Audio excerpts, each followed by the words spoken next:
बनेगा स्वस्थ इंडिया के पॉडकास्ट में आपका स्वागत है। हमारा फोकस है एक स्वास्थ्य, एक ग्रह, एक भविष्य, यानी कि one health, one planet, one future. हमारा लक्ष्य है सभी के लिए स्वास्थ्य और ये भी कि कोई पीछे न रह जाए, क्योंकि सिर्फ एक स्वस्थ भारत ही बनेगा संपन्न भारत। मैं हूं अंबिका सिंह कामा और आज हमारे साथ जुड़ रहे हैं एक ऐसे इंसान जिन्होंने हमेशा इन्वायरमेंट, प्रकृति के लिए अपनी आवाज उठाई है। दिया मिर्जा, वो actor, producer, UNEP goodwill ambassador, UN secretary general advocate sustainable development goals के लिए, और वो ग्लोबल एम्बेसडर भी हैं IFAW के लिए। दिया, हमारे साथ जुड़ने के लिए बहुत बहुत धन्यवाद।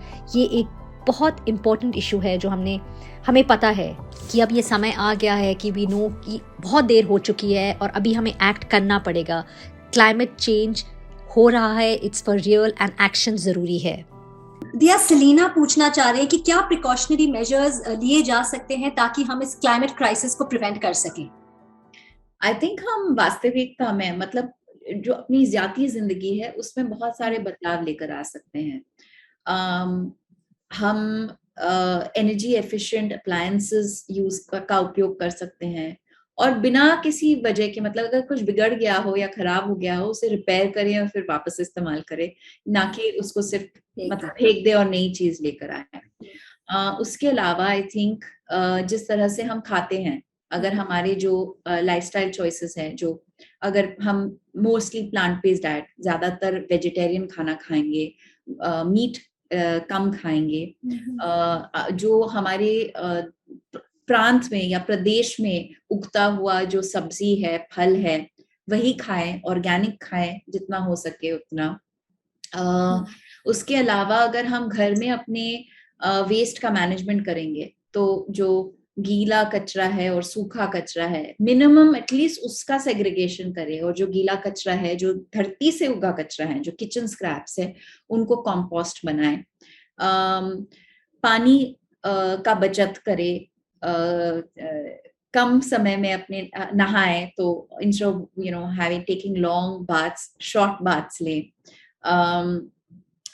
ऐसे छोटी छोटी चीजें करने से हम बहुत बहुत फर्क ला सकते हैं। ऑफ कोर्स अगर हम एक कॉन्शियसनेस इस हर जिंदगी के चॉइस लेकर आए कि क्या हम सामान का उपयोग कर रहे हैं, कौन से साबुन का उपयोग कर रहे हैं, क्या वो नेचुरल है या उसमें केमिकल्स हैं, ये सवाल अगर हम हर उस वस्तु के बारे में भी करने लगे जो हम हर लेकर आ रहे हैं, we can make a big difference. दिया, अगर हम COP26 की बात करें, हाल ही में समाप्त हुआ है, काफी लोगों को मतलब जो वादे हुए, आपका क्या ख्याल है उसके बारे में? आई थिंक ज्यादातर लोग COP26 से डिसअपॉइंटेड है, क्योंकि जिस तरह की चेंजेस की जरूरत है दुनिया को, उस तरह की चेंजेस पे अग्रीमेंट नहीं हो पाया। लेकिन it's a start. I think सबसे अहम बात यह है कि जो IPCC के फाइंडिंग्स हैं उसका एक्नॉलेजमेंट हमें ग्लासगो क्लाइमेट पैक्ट में नजर आता है। उसके अलावा आई थिंक एक बहुत स्ट्रॉन्ग अग्रीमेंट है कि जो क्लाइमेट क्राइसिस है वो एक ग्लोबल क्राइसिस है। दुनिया का, पृथ्वी का कोई ऐसा प्रांत नहीं है जहां पर इसका इफेक्ट और इम्पैक्ट महसूस नहीं किया जा रहा है। ये एक बहुत इंपॉर्टेंट एक्नॉलेजमेंट है।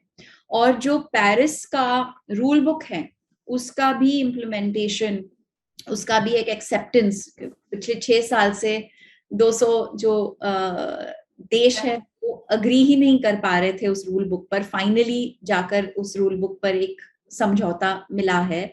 That's an important outcome of COP26. उसके अलावा I think one of the other important things is the commitment to contribute to developing nations for the adaptation and transformation and mitigation of climate action. कि वो switch हो सके। जी, I mean, we don't know exactly how much money. Of course, 100 billion is what has been asked of. But देखते हैं कितना पैसा actually आता है। लेकिन बड़ी चुनौती है। जैसे कि सेक्रेटरी जनरल कहते हैं हमारे यूनाइटेड नेशंस के, COP26 was the groundwork for COP27. हमारी जो डिमांड्स हैं, हमारी जो उम्मीद है हमारे पॉलिटिकल सिस्टम से कि जो चेंजेस, जो बदलाव जरूरी है वो लेकर आए, वो दबाव हमारा बिल्कुल कम नहीं होना चाहिए. We have to keep demanding climate Pressure. action, and we have to keep the pressure so that COP27 is the success we need it to be. which is important. दिया, एक माँ है आप, एज मदर्स हमें लगता है कि हमारे बच्चों को सब कुछ होना चाहिए, हमारे पेरेंट्स भी चाहते थे, लेकिन अगर हम कहीं ना कहीं सोचें हम उनके लिए किस तरह की दुनिया, हम कह लें what type of earth are they going to inherit from us, वैसे हम उन्हें सबसे बेस्ट चीजें देना चाहते हैं, लेकिन अगर हम साफ हवा साफ पानी ना दे सके तो are we really being good parents? No, we are not, because अगर हम हमारे बच्चों के स्वास्थ्य के बारे में मतलब केयर करते हैं, तो फिर हमें पृथ्वी के स्वास्थ्य के बारे में भी केयर करना पड़ेगा, क्योंकि जो कुछ भी हमारे बच्चों को मिल रहा है और मिलेगा वो पृथ्वी से ही मिलेगा, चाहे वो स्वच्छ हवा हो, स्वच्छ खाना हो, या जो क्लाइमेट हो जिससे हमारा सब कुछ, जिस पर हमारा सब कुछ निर्भर है जी. So we need to do a lot more. Absolutely, and we can. बस एक आखिरी सवाल दिया मैं आपसे पूछना चाह रही हूँ, आपने भी बहुत इनिशिएटिव्स लिए हैं, जैसे बोतल एक वो चीज थी, say no to plastic, you have done a lot. अगर आप बस हमारे व्यूअर्स को बता सके कि कुछ ऐसी चीजें जो हम पर्सनल लेवल पर कर सकते हैं, और जैसे आपने पहले भी कहा था, एक तो हमारा विल है और एक है वोट्स, मतलब it is like our wallets कि हम राइट चीजें खरीदे, राइट चीजों में इन्वेस्ट करें, और वो है वोट, ताकि हम राइट गवर्नमेंट से अपनी चीजों के लिए मांग करें. तो अगर आप बस संक्षेप में हमारे व्यूअर्स को बता सके. अगर कोई गवर्नमेंट या किसी भी पॉलिटिकल पार्टी के एजेंडा में क्लाइमेट एक्शन ना हो तो प्लीज उनको अपना मतदान ना दें.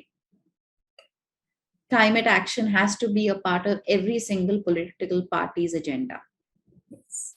Second, आप पर्सनल लेवल पर बहुत सारे एक्शंस हैं जो ले सकते हैं, जैसे कि following mostly plant based diet, जो एनर्जी एफिशिएंट अप्लायंसेस हैं उन्हें ही अपनाइए.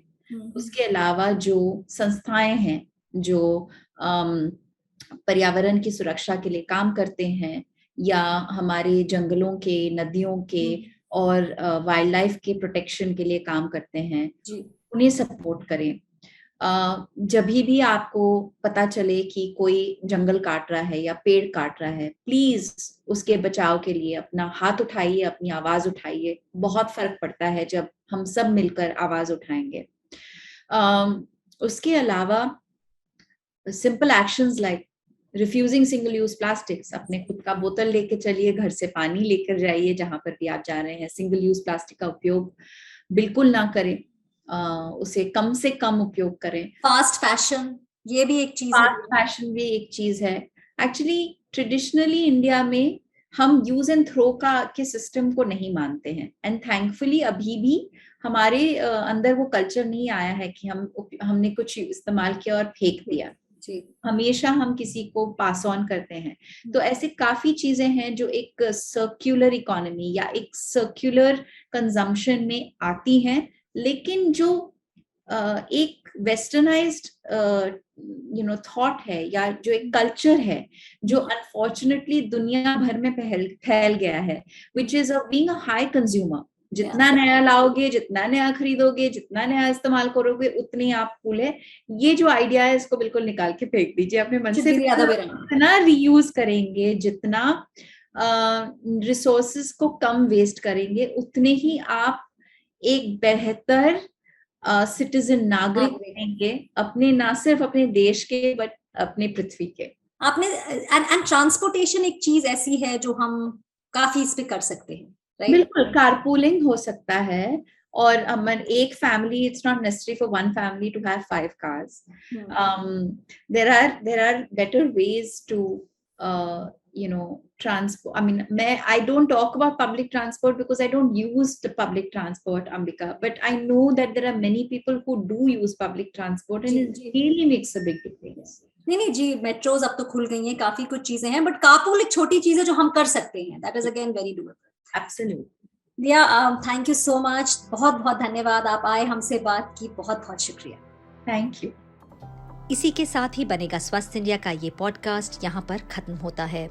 अगर आपके पास कोई कमेंट, क्वेरी या सुझाव हैं इस टॉपिक पर या फिर कोई ऐसा विषय जो आप चाहते हैं कि हम आने वाले हफ्तों में कवर करें, तो आप हमें लिख सकते हैं।